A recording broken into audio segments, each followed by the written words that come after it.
Ini bunga deh. Ni mah ni kan, ni siapa nak mai beli mah ni? Ni mah tiruai ke apa panggil ni? Mah kau panggil?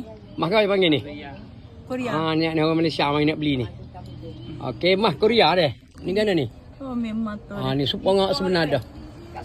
Mai beli di kedai Kak Ayah deh, kedai Kak Ayah di Golok. Okey.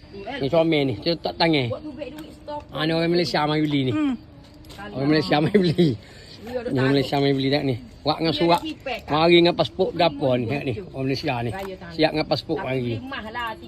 Surat jalan kereta semua ada. Hacur tu hacur kat ni. Ni nak beracun. Ni mai kedai ni, tak kedai dia ni. Okey, mai ke Golok, mai Golok. Okey, siapa nak